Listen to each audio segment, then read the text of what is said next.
उस जनगणना को विधानसभा से पास भी हो गया, उसके बाद भी सामंतवादियों ने, डबल इंजन की सरकार ने उसे हाई कोर्ट में रोक लगा दी।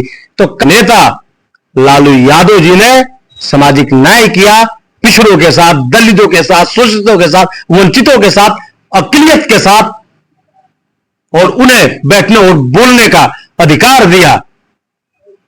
सामाजिक न्याय नहीं अन्याय कर रही, इस बात को भी पहुंचाए कि आने वाले समय में हमारे बड़े भाई तेजस्वी यादव को अपना आशीर्वाद, अपना वोट दे। यहाँ पर हमारे साथ में राष्ट्रीय जनता दल के कदावर नेता, प्रकोष्ठ के जिला अध्यक्ष राष्ट्रीय जनता दल सुमित कुमार गुप्ता जी हैं।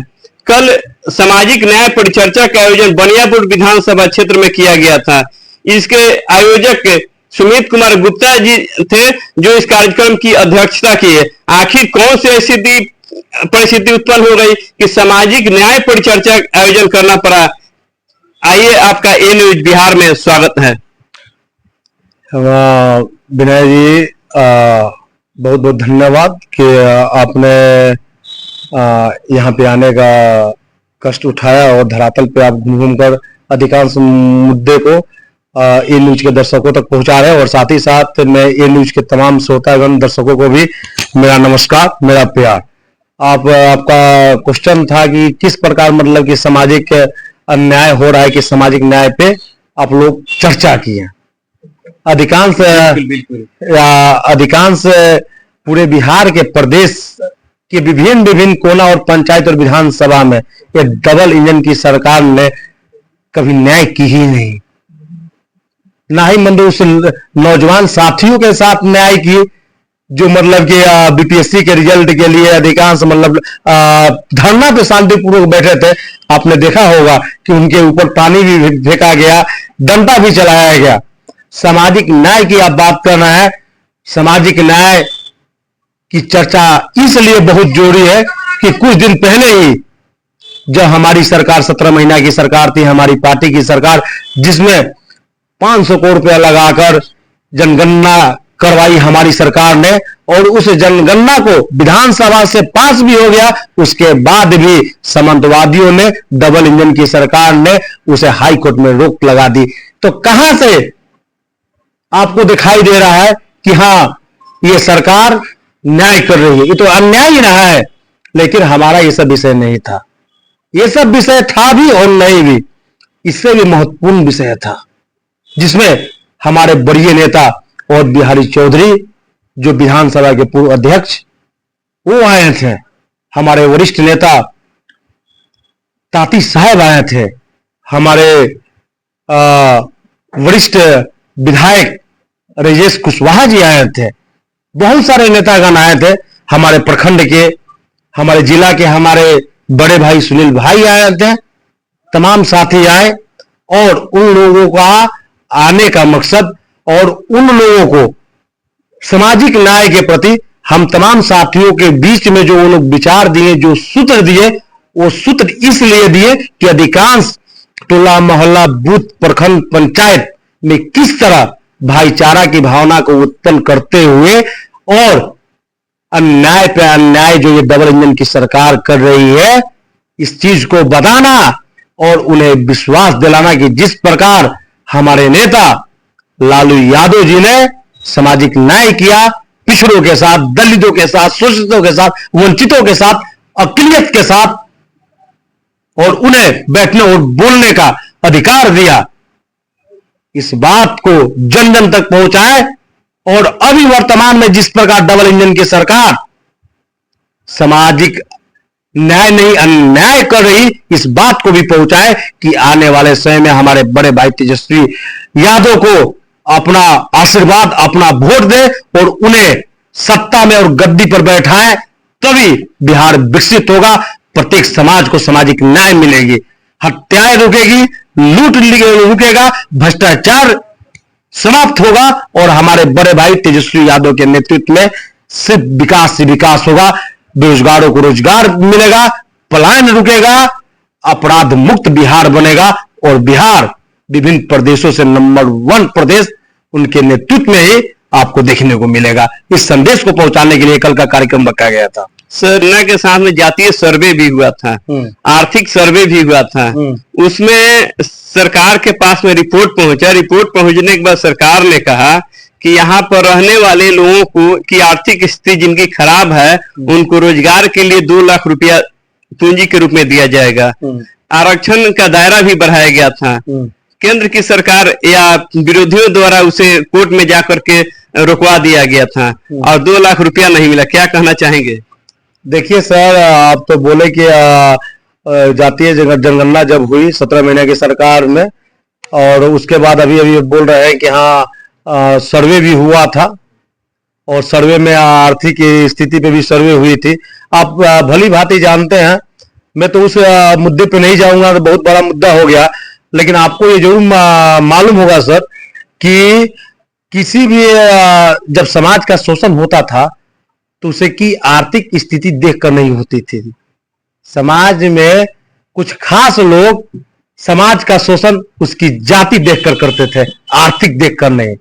और इसका विरोध और उस असामाजिक तत्व और समांतवादियों का कमर तोड़ने का काम हमारे नेता लालू यादव जी की है। और इस प्रकार एक और प्रश्न था कि इसमें 2 लाख रुपए देने की बात की गई थी गरीबों को, जिससे मतलब कि पलायन न रुके और अपना वो रोजगार मतलब कर सके, और वो भी मतलब कोर्ट के द्वारा रोक लगा दिया।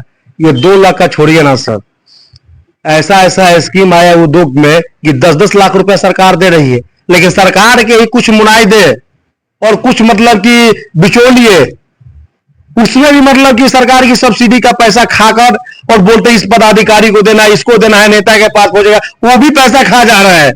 ये पूरा की पूरा भ्रष्ट सरकार हो चुकी है। इस सरकार से पूरे बिहार के जनता का विश्वास उठ चुका है और आने वाले समय में इसको नष्ट नाबूद करेगी और हमारे राष्ट्रीय जनता दल की ललटेन को जलाने का काम करेगी।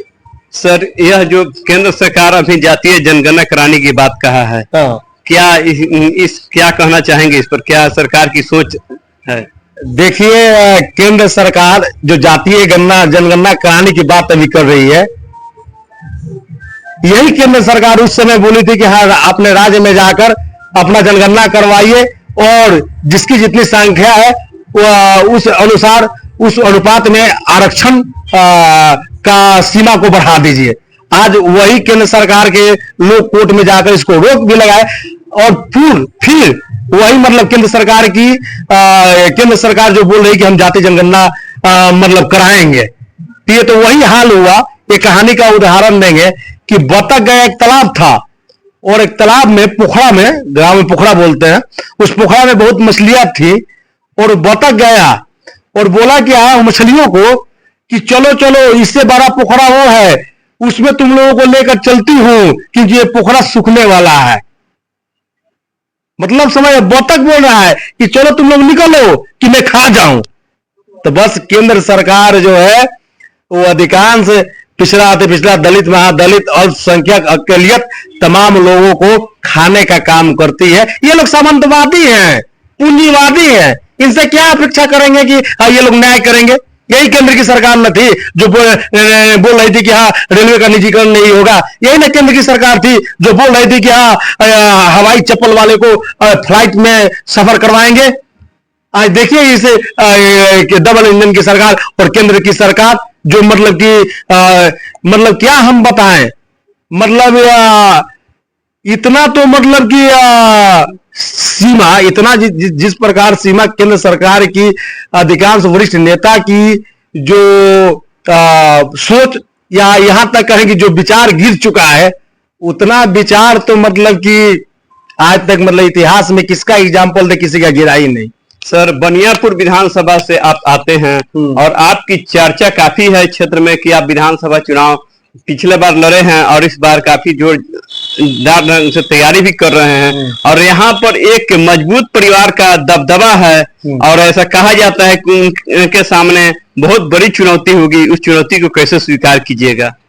देखिए, हमें तो नहीं लगता है कि वो बड़े परिवार, कितना भी बड़ा परिवार कोई आए, हमारे पास कोई चुनौती नहीं है। हमें ऐसा महसूस होता है क्योंकि हमारे पास पूरा बनियापुर विधानसभा क्षेत्र के चाहे वो मसरक का एक एक पंचायत हो, कर्ण कुदरिया से लेके चांद कुदरिया तक, इधर चल जाइए तो मतलब पूर्वी क्षेत्र में भिट्टी तक, पश्चिमी क्षेत्र में चल जाइए सरिया और यहाँ बिदौली पंचायत तक, दक्षिणी क्षेत्र में चल जाइए भूसा पंचायत तक, वहां से लेकर यहाँ बीच में सहाजितपुर, मदारपुर, नवादा, जजौली, गंगौली, बहरौली, दुर्गौली, करा, बनियापुर, तमाम पंचायत में समाजवादियों का फौज भरा है।